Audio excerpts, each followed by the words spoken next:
Welcome to USA Global TV and Radio, where our mission is to provide education, entertainment, hope, and inspiration. USA Global TV and Radio connects you with experts and audiences all around the world every single day to help you succeed in business and to live a richer life. Visit us at usaglobaltv.com to learn about career and life-changing training and mentoring programs like the Listening Mentor. Subscribe to our newsletter to stay informed about our special programs and offers. Discover how you can become a guest on one of our shows or a host or producer of a USA Global TV and Radio show of your very own. That's USA Global TV and Radio, where the doctor is always in.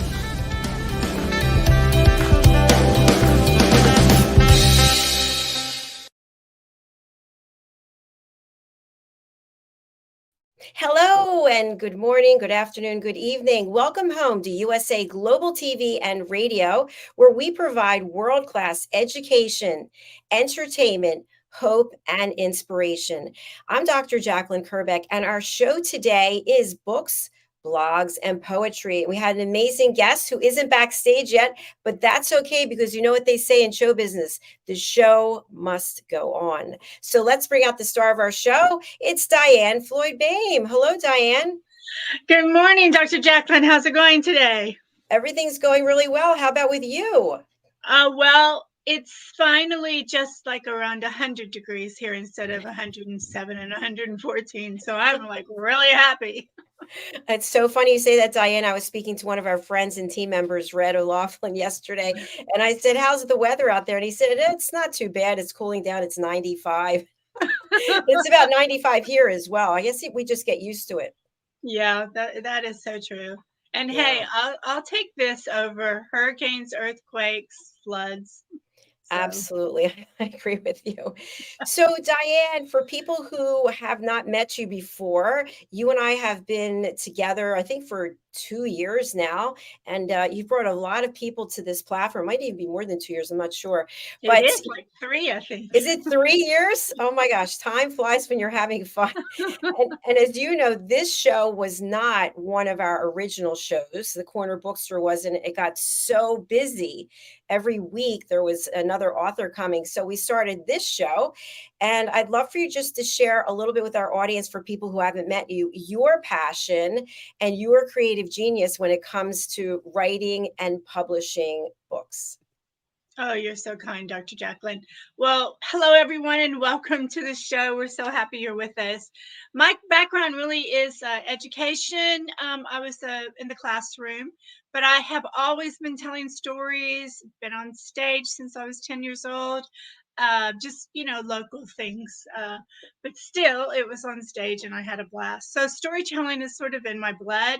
And my mom and grandmother were storytellers. So like I said, it's in my blood.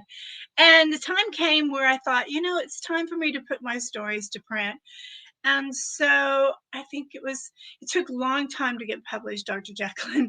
That's a story in itself. But in 2017, I had my first book published. And I love so my tagline is embrace imagination, and to write books with themes that have peace, kindness, love yourself, and use your imagination. So that's what I'm all about. Fantastic. And you're also a sponsor here at our platform, so we'll be sharing your sponsorship later. And thank you so much for that. It really means a lot. You're welcome. Diann, our guest today, Catherine Lawrence, is not backstage, but she's a client of a publicist. And that's also your publicist, Mickey Mickelson. Mickey sends us a lot of wonderful people. So before we start chatting about our work, our books that we have published and what we have coming out, what do you think the value is for all of the authors out there? What is the value to working with a publicist?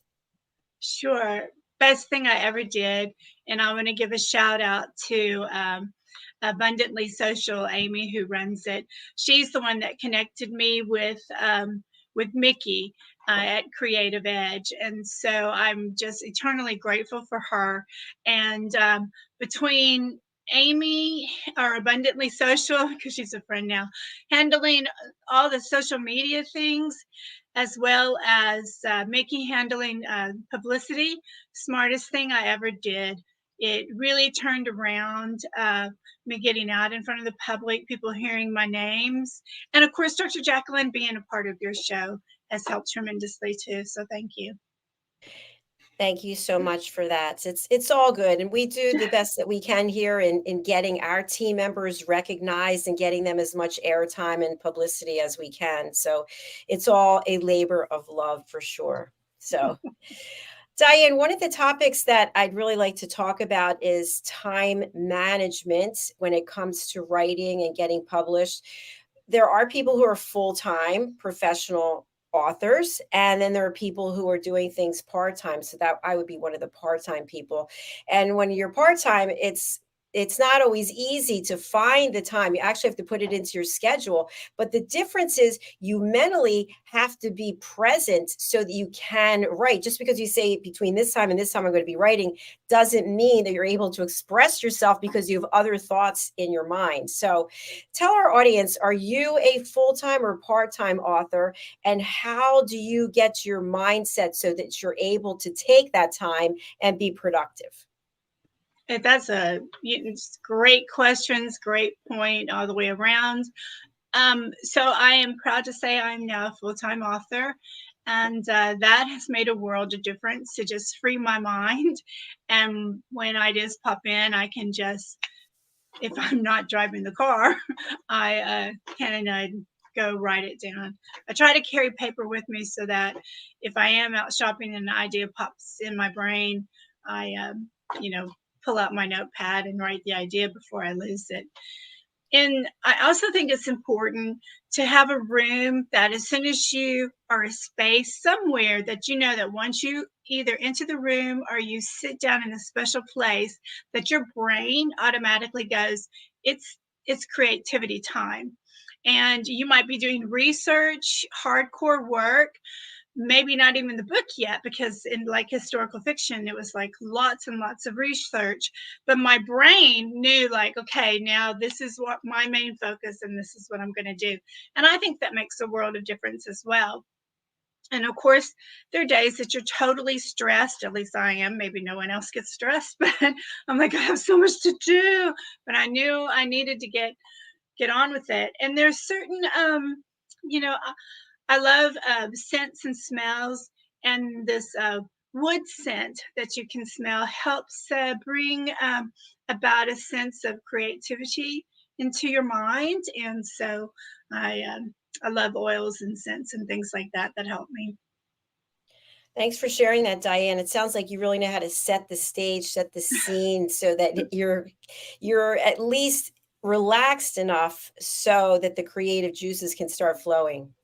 That's absolutely correct. You're so right. And another trick is depending on what you're writing. So, like Dr. JACALYN, your incredible book with a lovely song about listening that makes you just want to dance. And there was a moment that you didn't know you were going to have such a great song, but you knew you had it in your mind. Well, things like that for me. I know I want to go somewhere, what I'm going to do. And so if it's a children's book, I might put on some fun children's book and hear the songs, get them a rink a dink a dink, our happiness runs in a circle. And, but like for my young adult book, I would play music of that particular time period. And sometimes, like I went to the antique store, Dr. JACALYN, and I purchased some clothes from that time period. Obviously, they did not fit me because people were so teeny tiny back then.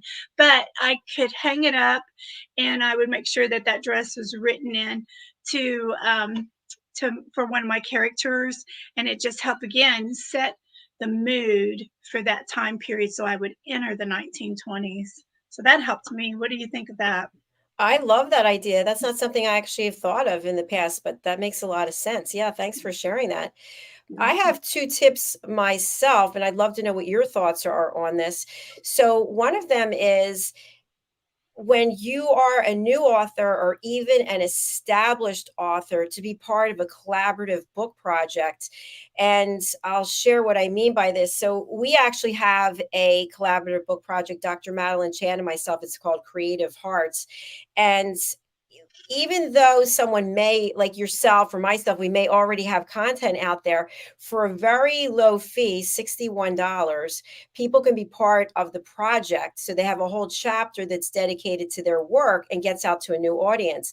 I personally have been asked to be in collaborative book projects before, and I've said no because they were asking for $1,000+. And I thought, why would I give that when I can easily just do something myself? But when it comes to having an opportunity to be in front of a new audience for $61, to me, I think that's really a great opportunity. So that's the first thing. And then the second thing is, for all of my books, since the first one, Behind the Green Screen, I've been working with a book coach.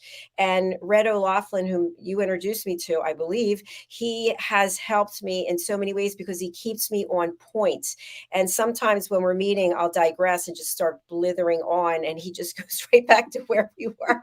And I'm like, wait, are you listening? Did you hear what I said? He's like, yes, I heard what you said. But we have work we have to get done. So what are your thoughts about the collaborative book project, as well as, or in addition to, in substitution of working with a book coach? I think both. One's not better than the other. Well, actually, coaching is actually a little better, but collaboration's great. I'd be exactly like you, Dr. Jacalyn, in my response. $1,000, no, it takes too long to make that.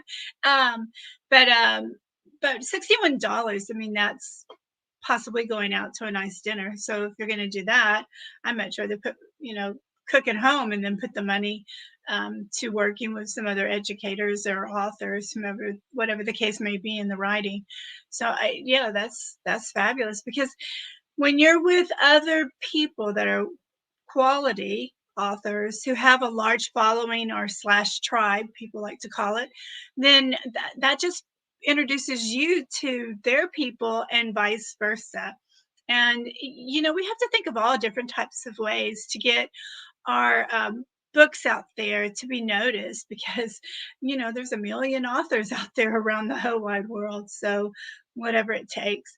As far as coaching, obviously, I totally believe in it, because yes, I did introduce you to Red, and he's phenomenal. And um, I probably sometimes need someone to go, hello, are you on point? Because especially when you're doing a lot of research, is so easy to go down the wrong rabbit hole, but you just find that topic so interesting, and before you know it, you're like, oh gosh, I need to get back on point. So yay for coaches. And I really recommend people that are new to writing, but they really have this passion, they're ready to do it, to get a book coach. And you might share what is so great about the way Red does his coaching. Yeah, absolutely. Thanks for bringing that up. So, the approach that Red uses, and I'm not going to give away all of his secret sauce, but you don't actually have to sit and labor over the computer or with a pen or a pencil, crayon, and have to sit there and think of exactly what it is you want to write. He has a different approach, and it really helps you feel at ease. And then the content just starts to flow out. And then he works with you to get it streamlined and in a publishable condition. So I highly recommend working with Red. He works with new authors. He actually has done a Talking Head series. He's one of our expert presenters, as is Diann. He did a series on how to write and publish your book for free. So he really has a lot of great information. In fact, I'm going to share his contact information for anyone who's interested in contacting him. You think I would have it readily available.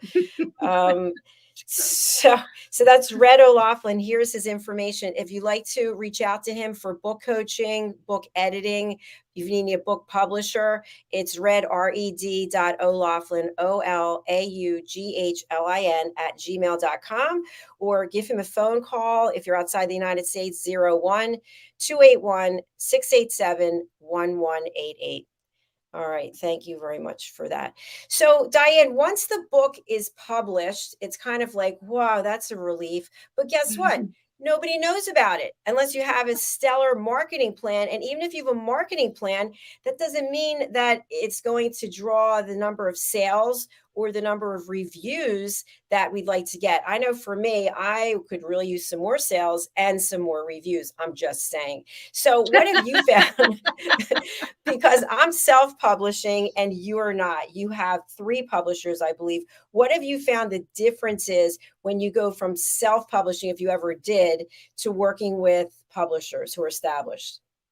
Right. So I've always done hybrid publishing, which is a combination of self-publishing and then having a publisher who takes all my work and puts it together. So all I'm really doing is investing in getting the book published. And now I have a full-blown publisher, Norn's Triad Publications, and I'm just so excited to be part of their family. The huge difference, I think, is really depends on your personality. If you're the kind of person that wants control of every single aspect of the publishing as well as the writing, then self-publishing is definitely for you. If you're like me and you're like, I don't want to know the back work, I don't want to have to put it all together. I'll let you do that magic and I'll write the story and I'll invest in getting the book out. That's hybrid, and that's how I started. And now I'm so excited, as I mentioned a moment ago, with a full-blown publisher. You write the story. They, depending on the publisher, they have their own editing team and they have their own graphics people.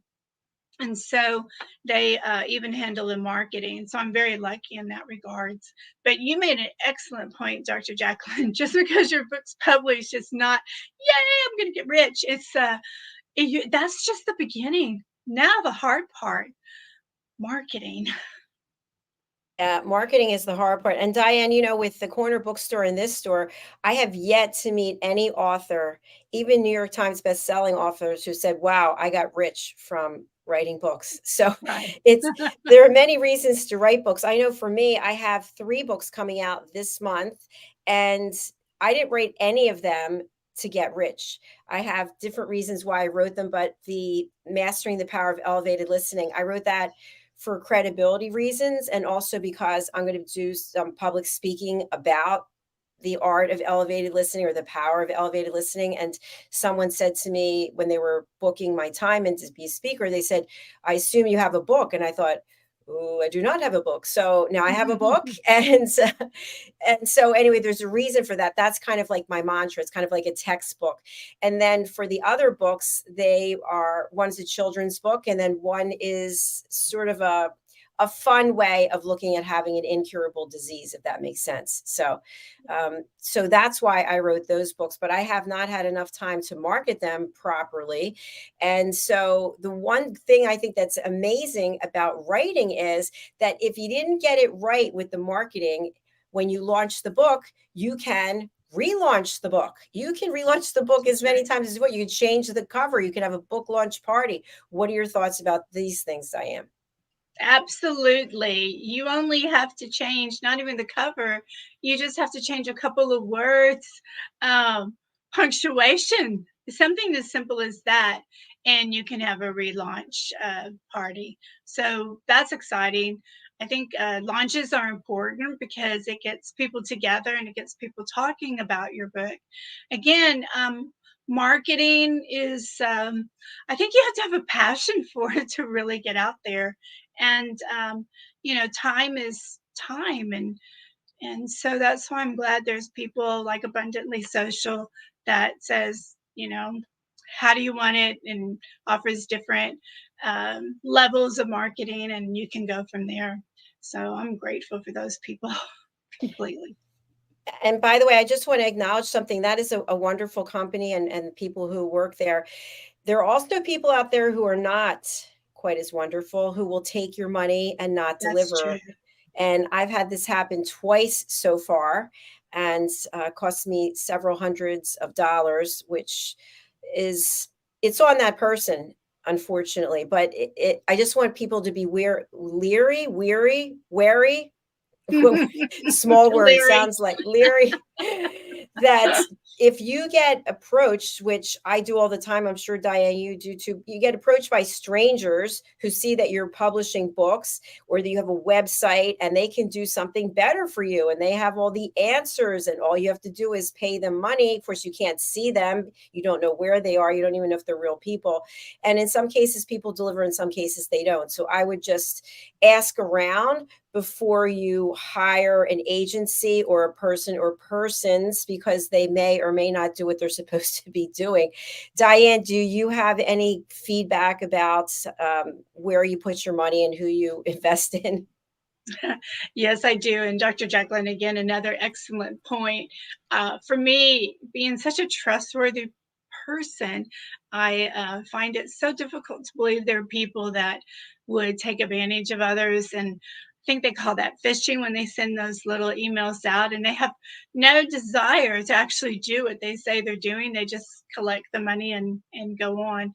And it's really so sad. I don't understand how they can go to sleep at night.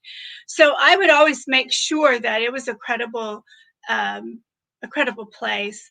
So I know I keep mentioning Abundantly Social, but there's also like Lone Star Lit. It's been around for a while. Christine Hall does a fabulous job in marketing your books, and you have different levels. I also use Story Monster magazine, and Lucia, she does the RV books, and has several magazines. And I learned about her through Mickey, and so I just really trust all these people because they've been around for a while. Even on LinkedIn, people will contact you. And then I've discovered that just because they're on LinkedIn doesn't mean they really have a business. So please double check, everybody. Such a great point. I was contacted on LinkedIn by somebody who's royalty and has millions of followers, only to find out that it was a completely phony thing. I don't know how they got all the followers on LinkedIn, but they started sending me unpleasant, unwanted, unsolicited photographs of themselves. So LinkedIn actually caught it and blocked them. And somehow they started a new account with, again, millions of followers. I don't know how they get them, but people have to be really, really very cautious about it. So, Yeah, Diann, absolutely. what do you think? We've actually interviewed people in this particular category, but what do you think about co-authoring as opposed to a collaborative book project, you and another author teaming up to write maybe a series or write one book? Is that something that you've ever thought of doing? Um, well, for me, that probably wouldn't work just because children's books, they're very short. But I have some friends, and we've even interviewed them, Roxanne and her co-author, and they have set up a great way for each one to build off of each other. And so I've seen it works very successfully, but it's not something that would work for me at this point in time when it comes to children's books. But what I do love to do, Dr. JACALYN, is I love to brainstorm with others, you know, come up with ideas and call a friend that I can really trust and say, I'm thinking about doing this and blah, blah, blah. And we just kind of throw ideas back and forth. And before I know it, they've given me some really solid ideas, and vice versa. I had a friend and I said, well, maybe you could really go this direction. And I received a week later a whole list of all the new titles that she's going to have. So that, to me, that's really fun to do it that way.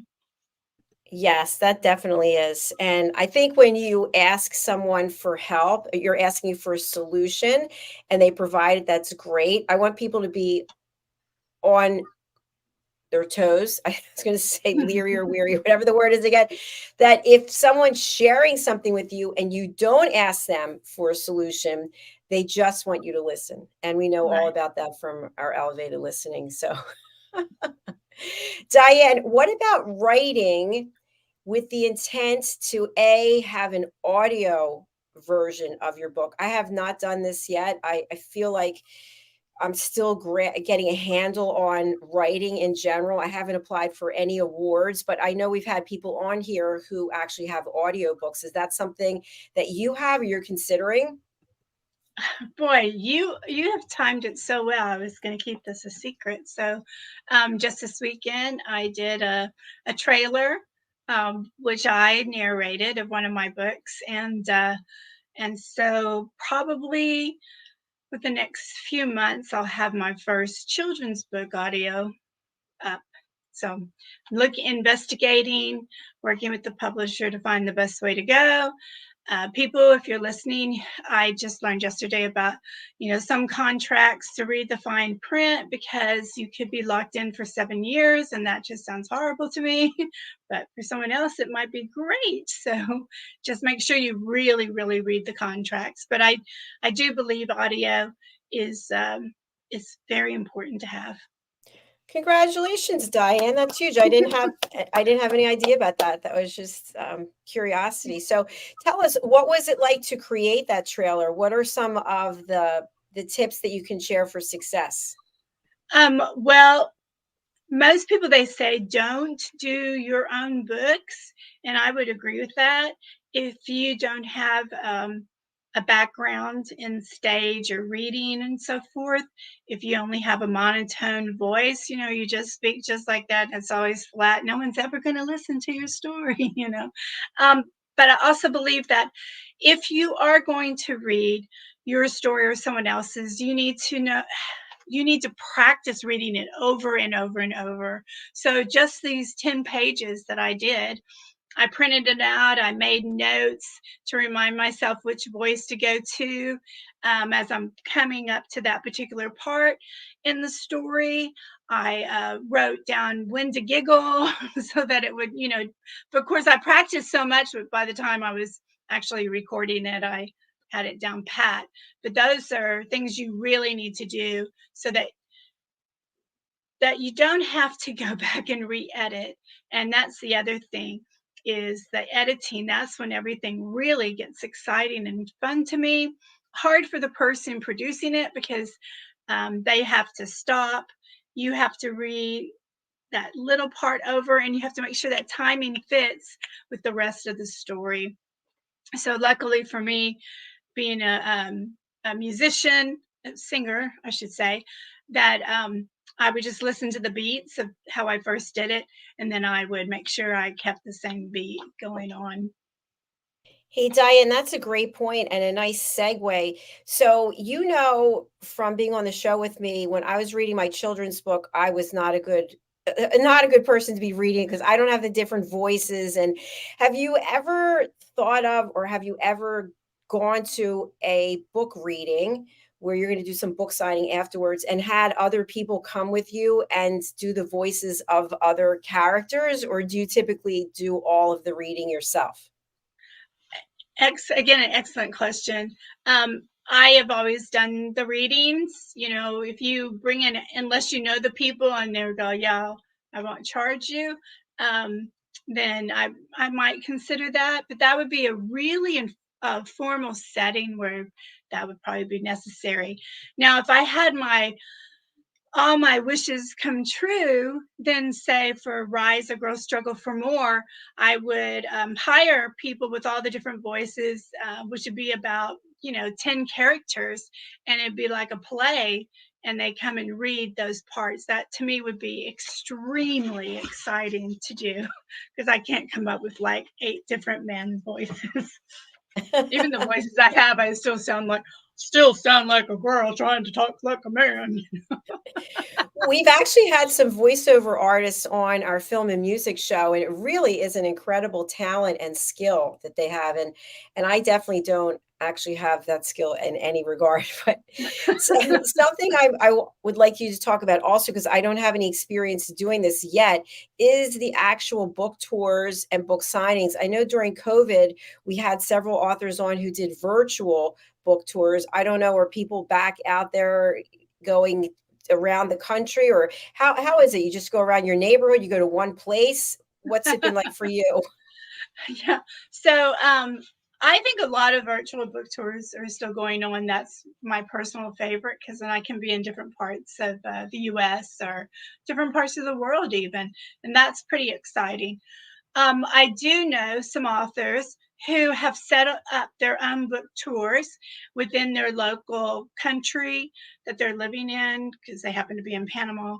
And I know some other authors who, set up book tours in various cities around one location. So, for example, in Fort Worth, Texas, they might go to Arlington as well as Dallas and Mesquite and hit all the Barnes and Nobles in that regard. And so that's how it's usually done. So Diann, do you just get your books? You order, you get a certain number of your books, you put them in your car, whatever public transportation, your bag. You go down to Barnes and Noble, you go, hey, here I am. I've got my books. You have a table. Can I go over to the cafe area? How does it work to get in there? Well, I can't speak for all Barnes and Nobles, but for where I have spoken, you have to meet the person in charge of activities and setting up your tables, and they will let you know when and where and how and time that they want you to be there, and you work with them on those dates and the setup. You can't just show up.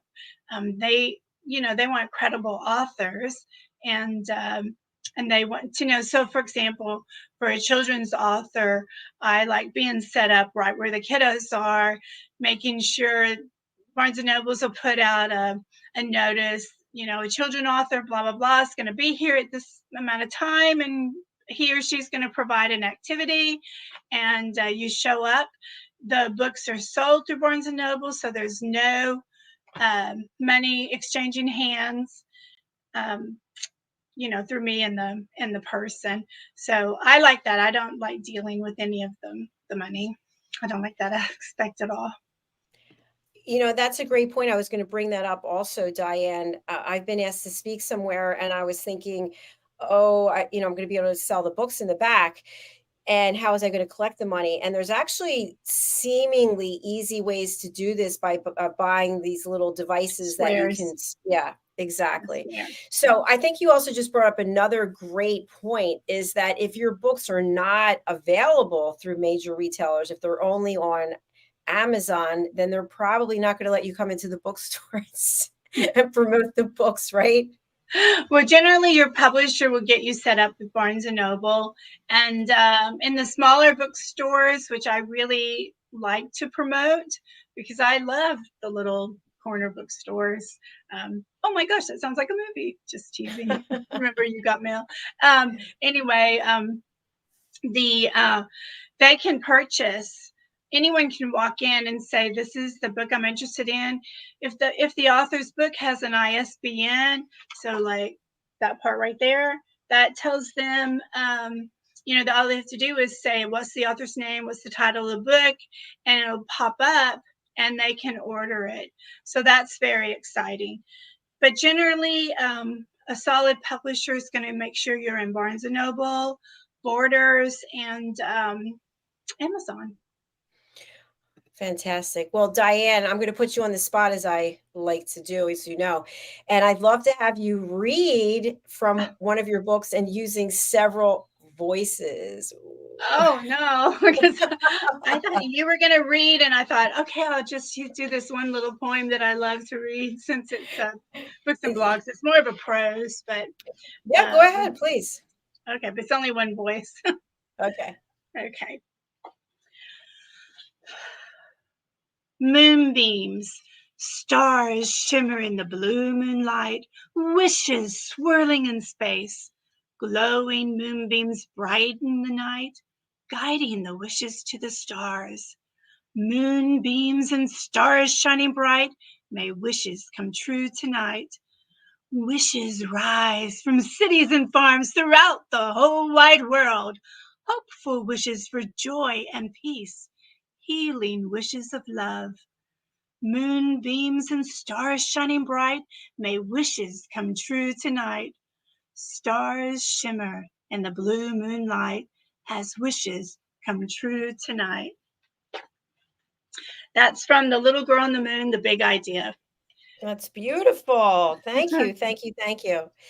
So, Diann, we're sorry that our guest is not here today, sadly, but we're here and I've really enjoyed this episode. What would you like people to take away when it comes to being a first time author or even a seasoned author? What tip do you want to leave them with today?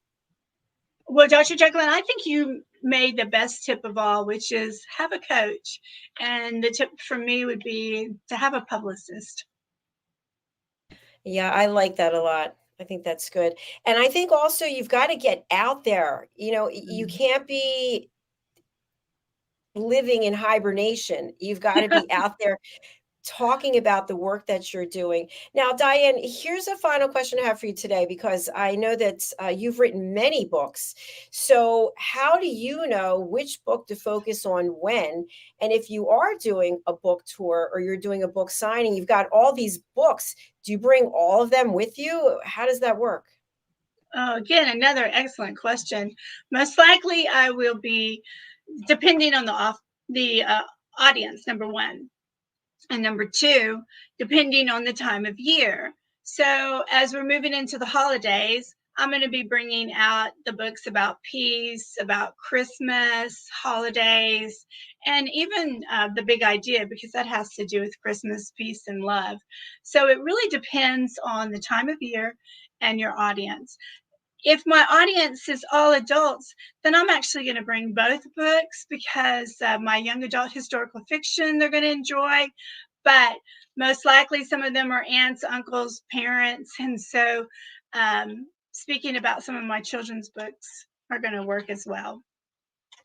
Now, Diann, is there any circumstance under which you would bring all of your books? And the reason I ask this is I happen to be on Amazon and I saw they have this giant thing that you put all your books in. It's on wheels and you just take it Mhm. with you and it's a display case. Oh, I have not seen that one. I've seen the wagon. That would be really fun, but I don't know if I want to drive my SUV that's a gas guzzler all around. Bring it. Depends. If that thing's like a transformer and can get fold up really small, then probably I would Yeah, do it. I think it bends, but the thing that's kind of neat is that people can go up to it and there you can put multiple books in each section so Mhm. people could actually cash and swipe and go. Oh, wow. That's pretty phenomenal. No, I have not seen that. I'm a little leery of people touching books, I don't like it especially either. ever since COVID. Yeah. So, what I've done, Dr. Jacqueline, is I've gone to, I still like to call it Kinko's, but FedEx, and have them make me a cardboard hardcover of each one of my books. And then behind it, I might have books to sell, or I might have in laminated some of the artwork so they can see some of the artwork, the pages, and um, and then if they decide they want the book, then it's already wrapped in plastic and ready to sell. So I do a lot at some stores, Randall's, and so that Randall's sends the clients who purchasing groceries, they also just run the book through the Randall's while they're purchasing when they're checking out. And then I don't have to handle the money, but the books are all safely, haven't been touched by anyone, and ready to go. Diann, I love this idea that you just shared. Is it cost effective to be able to get the cover? Because I'm thinking of going there today. How does it work with getting the cardboard cover? I love it because again, I don't have people. Some kids come up and they accidentally spill their ice cream on the cover or something. So if it would have been a real book, I wouldn't have been able to sell it. And also, unfortunately, some people like to walk off with books, and so um, this helps protect it. The Yes, it is cost effective. You have to bring a high quality um, cover, book JPEG or PNG, whichever way you like to call it, for them to work with. And when you go to set it all up, I'm trying to think of all the steps. They pretty much know me now, but you pick out the cardboard you want, the look you want. They print out a sample and then you go, yes, okay, that's perfect. And then they go and put it on the very thick cardboard that you have personally selected. And also it comes with a stand. You can get it either flat, because maybe you're going to put it on a little easel, which is what I do, but you can also get it where it can have a flap that folds out and stands up on its own. So you have a lot of choices. I love this. Thank you for sharing that. Just a follow-up question. Did you actually go onto the website and place the order in advance, or you went into the location and said, "Da-da, this is what I need"? The very first time I went in the location, because I wanted to feel how thick the cardboard and understand the expense difference. I believe Staples also does the same thing, in case you have a Staples by you.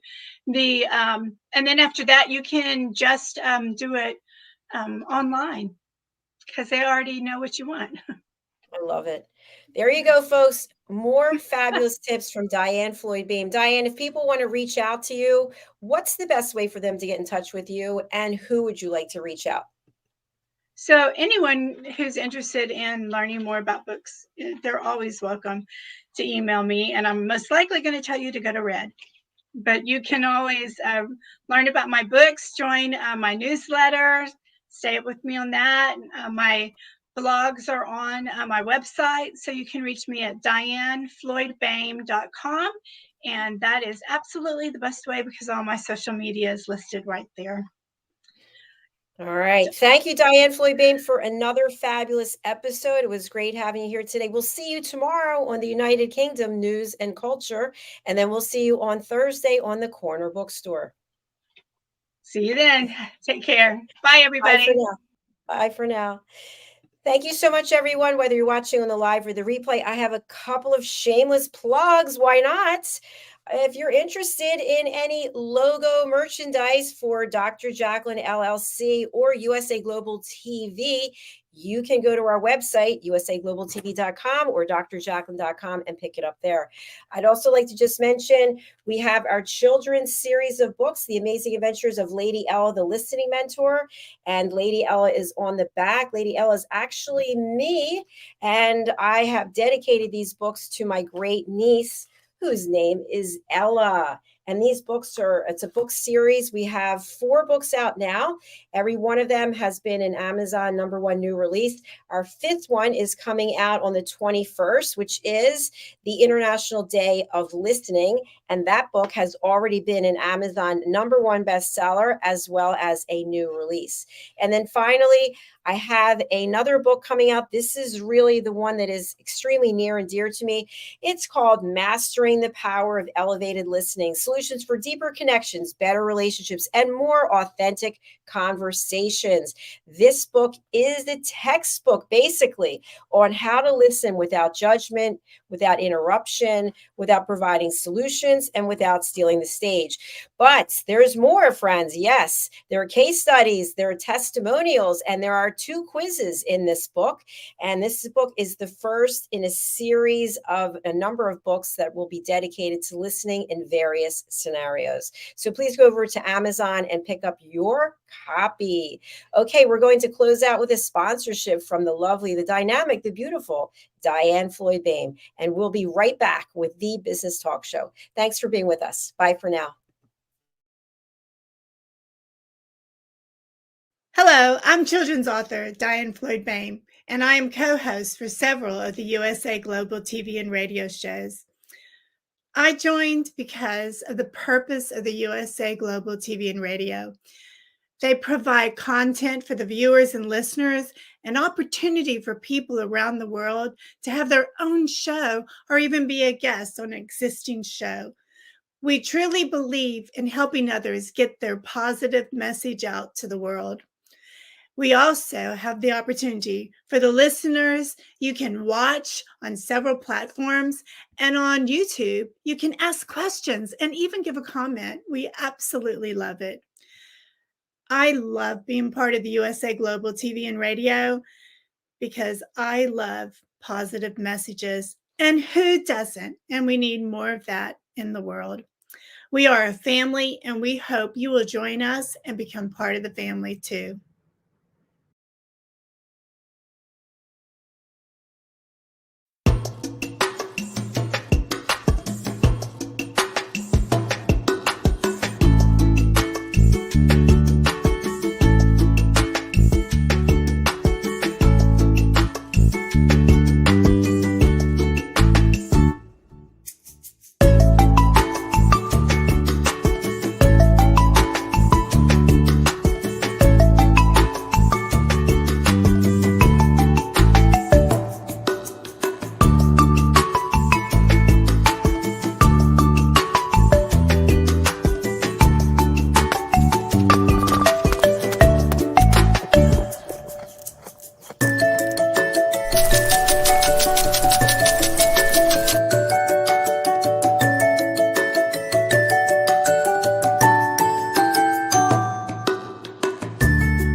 Kapayapaan, kapayapaan. Diann Floyd Boehm's A Song of Peace tells the story of a young lad named Tommy whose fervent wish for peace on earth touches the hearts of his friends and family, spreads to his community, and eventually unites the whole world around making his dream of peace a reality for everyone. Sit down with the children in your life and share Tommy's amazing story of love and hope. Sing your own song of peace and invite the children to join you. Tommy's tale is more than just a story. It's a movement, and everyone's warmly welcome to take part. Kapayapaan, kapayapaan, kapayapaan, kapayapaan.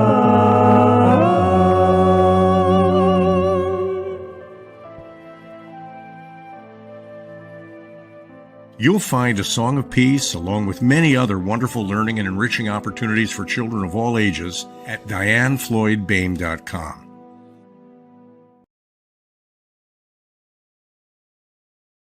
Hello everyone, I'm Simon MacDonald. I live in the West Highlands of Scotland, a very beautiful part of the world. Seems a long way from the USA Global TV station. But remember, USA Global TV is worldwide. It's a fantastic platform. And every Wednesday, I come along here as part of the show of the United Kingdom, News and Culture. And it's just like a family reunion each time. It's one of these amazing stations that has such a beautiful, friendly, and intelligent atmosphere as well. And we reach out to an audience in the most unimaginable places. And I came here, I don't know, must be over a year ago now. I was introduced by Dr. Philip Chan, and I met Ian Plum-Turner and Helena Chard, who are co-presenters on the show. And then Diann Floyd Boehm came along as well. And I mean, the five of us, Dr. JACALYN, of course, who is our host and our mentor, has just made this show work so well. Tremendous people, lovely time we have, and we impart a lot of information, a lot of knowledge. Nothing's rehearsed. It's all done off the cuff, and it all just gels. And we get great feedback from people coming back and saying how they're enjoying the show. It's lovely to hear. And it's lovely to get that interaction from outside as well. And we're all listeners, and some of us are elevated listeners as well. So we enjoy every second of it, and we hope you do too.